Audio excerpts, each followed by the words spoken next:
Estamos iniciando mais o Evangelho da noite, nesse momento sagrado. Esperamos que tudo vai dar certo. Agradecendo a Jesus, o nosso Mestre, por mais essa oportunidade desse momento sagrado, que nós temos aqui para falar do tema da reencarnação e resgate, dentro das Escrituras do Novo Testamento, para nós trazer um pouco mais de conhecimento nessas leis da natureza, que é a lei da reencarnação. Pai nosso que estais nos céus, santificado seja teu santo nome. Venha a nós o vosso reino, seja feita a vossa vontade, assim na terra como no céu. O pão nosso de cada dia que nos dai hoje, perdoai as nossas ofensas, assim como perdoamos quem nos tem ofendido.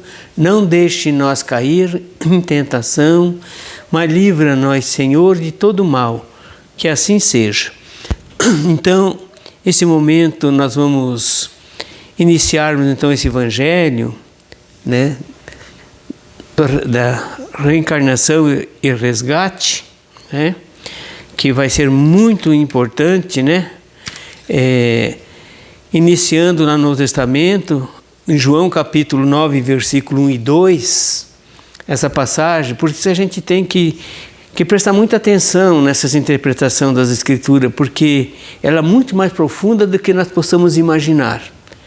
Não dá para interpretar só na letra, nós temos que conhecer um pouco mais, que é a lei espiritual. Então vamos lá. Passando Jesus, viu um homem cego, de nascença.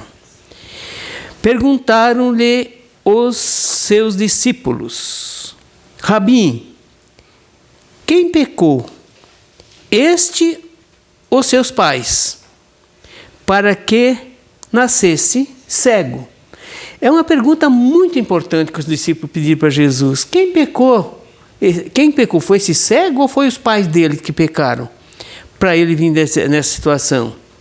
Ora, os apóstolos sabiam da reencarnação, porque se o cego fosse o cego que tivesse pecado, ele tinha pecado em outras vidas. Porque nessa ele nasceu cego. Onde é que ele pecou?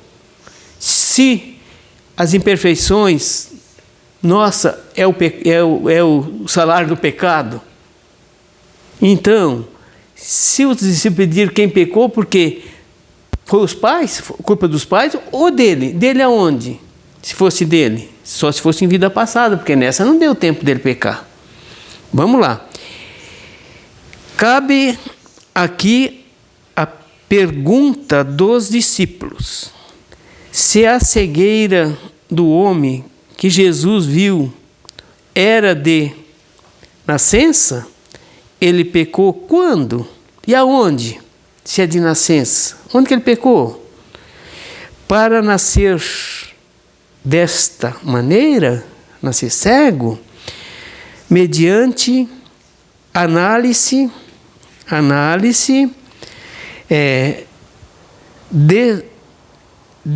desempenhada em 12 passagens bíblicas. 12 passagens vai falar das reencarnações. Procuramos que os filhos, nessas 12 passagens, procuramos que os filhos não pagam pelos pais e nem os pais pagam pelos filhos. Vejamos bem, a Bíblia fala que os pais não pagam pelos filhos. Então o cego lá não era culpa dos pais, porque os pais não pagam pelos filhos e nem os filhos pelos pais. Cada trabalhador é digno do seu salário, cada um segundo os seus feitos, as suas obras. O que o cego andou fazendo lá para trás, para vir cego? Quando Jesus curou um paralítico também, ele falou para o paralítico: toma teu leito e vai para casa. Por quê? Eu perdoo os pecados e está são. Só não peques mais, para não cair novamente nessas situações. Então nós vamos ler essa palestra, nós vamos entender bastante dessa passagem do cego aqui. Não é que ele tenha pecado, nem seus pais. Com certeza. Nem os seus pais estavam pagando e nem ele tinha pecado nessa encarnação. Estava falando nesse momento que ele não teria um pecado para pagar nessa existência. Então vamos lá. Vamos lá.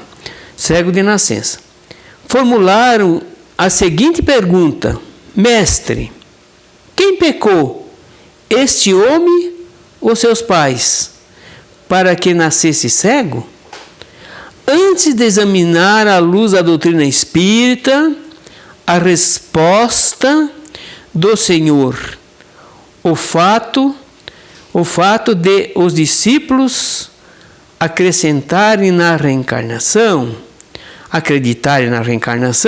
pois somente a crença nas múltiplas existências pode modificar semelhante pergunta. Então nós vamos ver, tudo indica que Jesus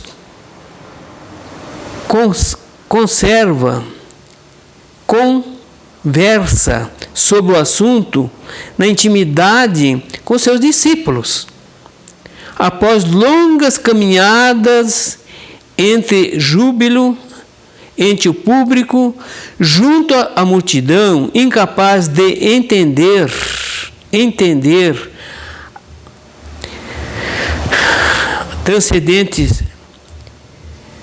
essa transcendente doutrina, ele fazia o quê? Silêncio entre a humanidade que estava escutando.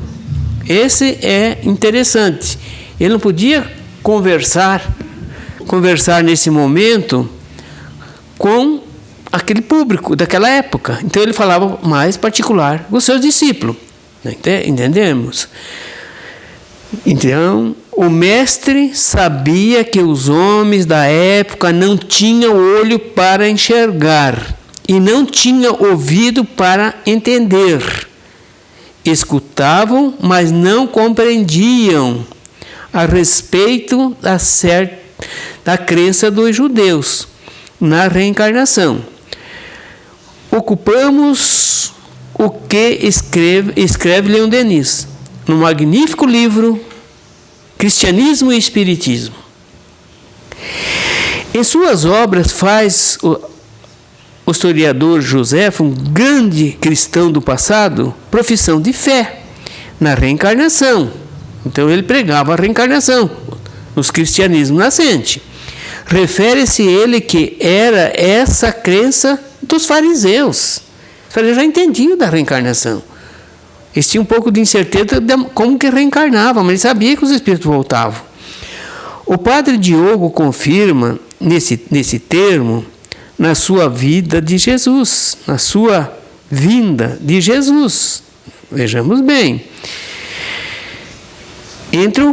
Entre o povo judeu e mesmo nas escolas acreditavam-se na volta da alma ao corpo físico, e que explica, em muitos casos, as perguntas feitas a Jesus e seus discípulos.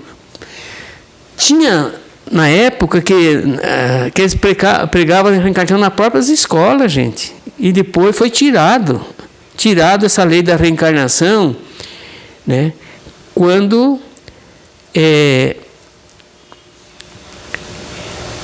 chegou uma época que misturou a religião com a política. Foi tirado muitas coisas do cristianismo nessa época. A resposta do Cristo foi clara. O homem que ali estava não havia pecado. Claro que não. O cego estava ali, não havia pecado. Aonde que ele pecou? Nessa encarnação, nesse homem que ele estava ali habitando, não. Que nem o Paulo falou, o homem só vive uma vez aqui. Mas o espírito não, ele é eterno, imortal. Isso que nós vamos entender. Nem os seus pais, por justiça divina. O filho não paga pelos seus pais e nem os pais pelos filhos. O espírito animava aquele corpo. O espírito que animava aquele corpo, o espírito que nele havia reencarnado, renascido de novo da carne, na ressurreição da carne. Ele veio novamente na carne. Esse sim havia pecado antes do nascimento. Sabe que Deus ia punir um filho dele sem merecer nada? Deus não precisa disso. Porque Deus tem as leis gravadas na natureza e nossa consciência desde o princípio do livre-arbítrio na Terra. Então nós somos, sim, responsáveis pelo que fizemos. É causa e efeito que está acontecendo com o cego. A causa ele fez em outra vida passada. O que ele fez, a causa que ele fez, ele veio receber então agora, nessa encarnação, aquilo que ele fez, o efeito da causa. Não existe efeito sem causa. A causa foi o que ele fez, os crimes que ele fez lá atrás. E veio o efeito que ele estava passando. É ação e reação, é a lei da reencarnação também. A ação dele foi lá no passado. E depois veio a reação para ele pagar aquilo que ele fez. Ele fez a reação, depois vem a ação, de acordo com a reação. Isso é reencarnação, isso é a volta da alma. E todos nós vai acontecer isso conosco aqui na Terra, gente. Ninguém vai semear espinho e colher flor no futuro. Quem espalhar espinho no coração das pessoas, o mal, ele vai colher. À medida que ele medir, ele vai ser medido também. Quem falou, quem ensinou, foi o próprio Jesus Cristo. À medida que você medir teu próximo, você vai passar a mesma medida. O que nós fizemos para o próximo? Está os mandamentos aí, ensinando. Cada mandamento ensinando as consequências daquilo que estamos fazendo. Não. Há efeito sem causa, não há efeito sem causa, diz Kardec, disse Allan Kardec. O insigne codificador do Espiritismo. E todo efeito inteligente tem um. Forçosamente, né, uma causa inteligente. Leon Denis argumenta. Com a doutrina da preexistência e da reencarnações, tudo se liga, se esclarece e compreende a justiça divina. Se patenteia. Tudo é um conjunto que nós temos que buscar harmonia em nossos corações dentro dessa caminhada aqui na Terra. A harmonia se estabelece no universo e no destino de cada um de nós. É lógico também que as obras de Deus não se podem manifestar de forma desumana. Punição a um cego de nascença. Vejamos bem, lógica também que a obra de Deus não se pode manifestar de forma desumana. Punição a um cego de nascença. Seria uma prova desumana se não tivesse praticado os crimes no passado. Então vamos lá. Não ser que admita a preexistência da alma, negando-a por onde não tem para onde fugir. Será uma punição injusta, se ele não estava devendo nada na justiça de Deus, da qual um indivíduo normal se envergonharia. Dizer que Deus ia castigar uma pessoa que não pecou. Ele pecou aonde? No ventre? Não. Tem jeito. A gente vai começar usar o livre-arbítrio depois da adolescência. Daí nós vamos começar a andar com as nossas pernas. Mas quando nós temos ainda infantil, vamos cobrar de uma criança antes de 7 anos? É difícil. A obra de Deus se manifesta no cumprimento da lei. Lei de justiça e de amor, que eu venho falando em quase todas as palestras. Lei que corrige o pecador, agora ou mais tarde, concedendo-lhe sucessivas moratórias, quanto se faça necessária. A misericórdia de Deus é deixá-lo vir novamente aqui para pagar o que nós devemos e crescer sempre em busca da nossa perfeição. Tendo ensinado Jesus que cada um seria dado de acordo com as suas próprias obras, lei de causa e efeito. Não iria ele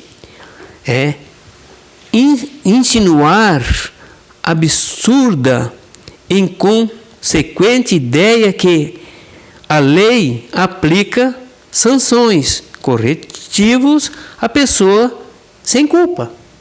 Jamais as leis de Deus vai corrigir nós se não temos culpa no cartório divino. Como nós somos eternos errantes, vemos errando há séculos e milênios. Cada encarnação, nós erramos quase muito mais do que acertamos. E quem vai pagar nossas dívidas? Arrependimento, primeiro passo, depois a reparação e a expiação. A expiação e a reparação daquilo que fizemos. Nenhum ato que transgredimos as leis morais e as leis de Deus, que são as mesmas, nós vamos ficar sem ser punido. É Deus que está punindo? Não. É as nossas desavenças que nós praticamos. Nós somos responsáveis, porque nós não obedecemos às leis de Deus, gente. Não deve matar, matamos. Não deve roubar, roubamos. Não deve adulterar, adulteramos. Não é? Não deve fazer isso, fizemos. Tudo nós fizemos. Não deve perseguir os irmãos, odiar os irmãos, odiamos e perseguimos. Fizemos tudo que não devia fazer, depois vamos colher aquilo que plantamos. Ou será que o outro vai colher por nós? Não. Nem os pais pagam pelo filho e nem os filhos pelo pai. É claro, é evidente, cada um de nós somos responsáveis por aquilo que geramos. Não tem outro que vai pagar as dívidas para nós. E não tem ninguém que vai ganhar os méritos que nós praticamos por nós também. Isso é nosso. Vamos lá. Como cego de nascença, as obras de Deus se exprimem no amor, que é também justiça, imanente, e na justiça, que também é amor. Vejam, tem interlaçado, está unido os dois. Não existe justiça sem amor, nem amor sem justiça. Aquele homem não havia pecado mais a sua alma. O homem ali, que estava ali, que o Espírito estava habitando, ele não pecou nessa encarnação, porque ele nasceu assim.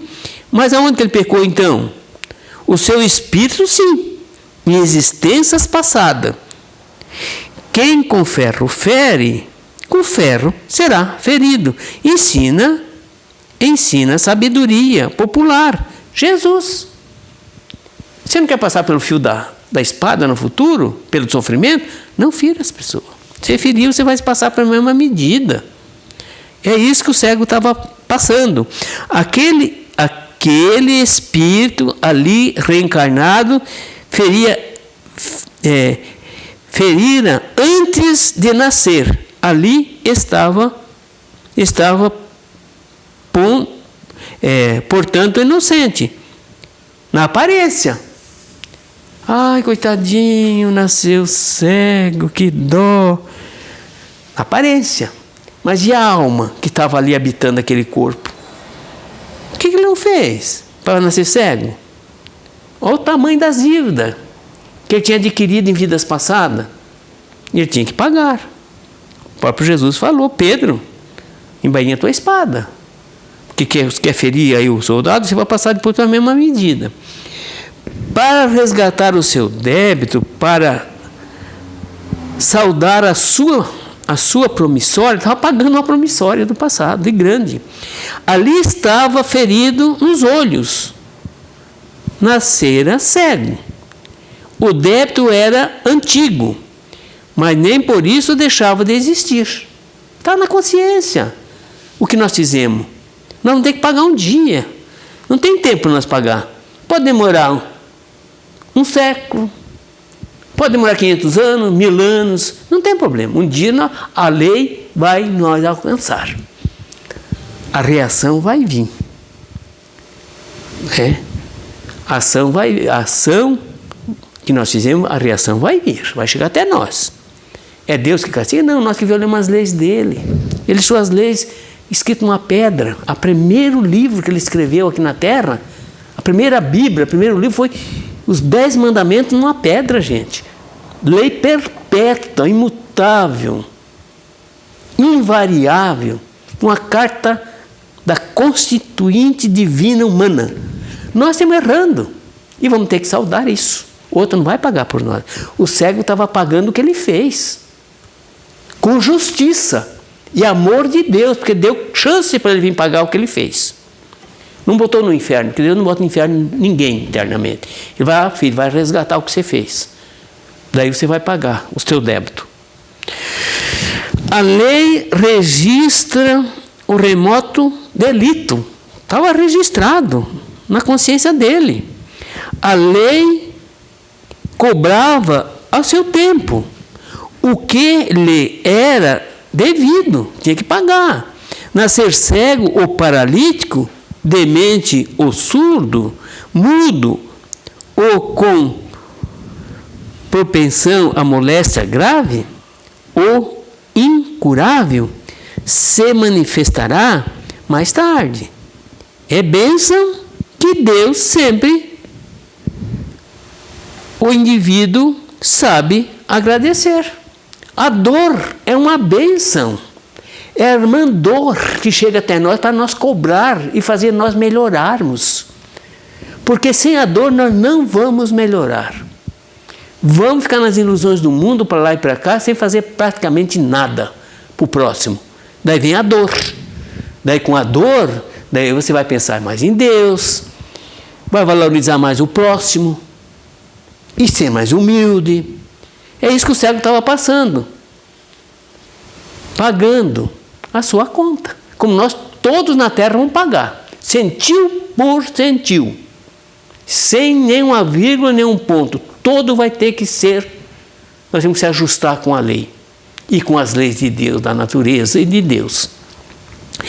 É bênção porque estará resgatando dívida. Isso é uma bênção. E com amor, porque a lei é credora, compassiva, que permite autorizações parceladas. Não temos condição de pagar tudo a nossa dívida do passado, não é encarnação, é parcelada. Suavemente, vamos pagando de acordo com as nossas forças. Deus não bota um fardo superior às nossas forças. Ninguém carrega um fardo que não possa carregar. Isso é misericórdia de Deus. É bênção porque estará sendo reabilitado, com certeza, e com amor, porque a própria recordação da vida não é conservada. Vamos esquecer o passado, para reiniciar uma nova vida, pagando aquilo que você fez. Se você lembrasse, fica muito mais complicado. É com amor, porque a própria recordação da vida não é conservada agora, no passado. É bênção porque estará libertando a nós com novas etapas. Com amor, porque a libertação lhe conduzirá o espírito redimido pelos caminhos da luz, pelos caminhos de luz da espiritualidade superior. Vamos caminhar sempre pagando os débitos, mas crescendo sempre. Diante do cego, o paralítico, surdo ou mudo, ou o psicopata, ou o homem nunca retrogrará, porque essa criatura que nasce assim vai ter oportunidade de crescer, sempre. Não vai voltar para trás, nunca. A maioria levantará os ombros na impossibilidade de uma resposta que não ofenda a divindade. Jamais vão ofender a divindade, vão ofender a nós mesmos. Ofender o próximo e nós vamos pagar aquilo que nós fizemos para o nosso próximo. Mas o que acreditam nas vidas sucessivas, e entre eles os espíritas, que somos nós, cristãos verdadeiros, tomando a palavra, responderão: em nome do Evangelho e do Espiritismo, esta criatura nasceu assim, porque que o seu espírito pecou noutras existências. Não tem, Deus não vai cobrar quem não deve, jamais, né? Em outras existências. A reencarnação explica a luz da lógica do problema dos resgates. Ninguém está sofrendo aqui por acaso de graça, ninguém. Uma folha seca não cai de uma árvore, tem a permissão de Deus. Ele não vai deixar um filho sofrer se nós não temos dívida nesse cartório divino, nessas leis que ele deixou para nós seguir e nós não queremos nem escutar até hoje, muito de nós. Põe no justo lugar a justiça divina. Esclarece o problema do resgate doloroso, semelhante ao cego de nascença, da época do Cristo e do nosso tempo. Quem não está sofrendo hoje nessa terra? Todos nós sofremos. Não tem como nós escapar do sofrimento. É lei. E lei tem que ser cumprida. Dos homens você dá um jeitinho aqui. Paralela, muito imperfeito, mas a lei de Deus não. Você não foge nem uma vírgula das leis de Deus, porque está tudo gravado na nossa consciência. E nós temos que prestar conta. É o nosso tribunal. Quem vai julgar nós no futuro? A nossa consciência, o nosso tribunal. Só ele pode nos julgar, porque está tudo registrado que nós fizemos. Os anjos não vão julgar nós. Para que vão julgar nós? Eles são amor. Quem vai julgar nós são nossos atos que nós fizemos. E muitas pessoas vão nós cobrarmos, lá no mundo espiritual também. Você fez um mal para ele aqui, nós vamos se encontrar com eles lá. Você acha que não? Eles vão nos aguardar lá. E se nós não perdoar, daí como é que nós vamos fazer? Eles têm um livre-arbítrio. Perdoa ou não, depende deles. E nós como é que ficamos nesses resgates dolorosos? Culpa de quem? Nossa, exclusivamente cada um de nós, gente. Chega de acusar o vizinho, chega de acusar os espíritos, chega de acusar Deus. Chega de acusar todo mundo, quando o verdadeiro algoz de nós somos nós mesmos. Não tem como escapar. No sábado, às 20 horas agora, no sábado que vem, às 20 horas, sábado, a palestra vai ser com o seu Antônio, que ele vem nós ajudarmos nesse trabalho de semear a boa semente. E o tema vai ser liberdade, igualdade e fraternidade. Olha que tema bonito. E São Antônio é muito especial. Ele parece ter um computador dentro da cabecinha dele. Então nós vamos agradecer a Deus, fazer mais um convite para o estudo das terça-feira. No sábado também nós temos um atendimento fraterno. Nós fizemos oração para os doentes. Venha até nós. Né? Nós temos aqui na unidade doutrinária Amanhecer de uma Nova Era. E esse evangelho dessa noite eu quero dizer que vai só no YouTube. Quem quiser escutar esse palestra da noite tem que ir no YouTube. Lá está a nossa palestra. Porque no Facebook deu um problemazinho aqui. Então quero agradecer a Deus, a Jesus e dar uma boa noite a todos e um beijo no coração de todos. Muito obrigado.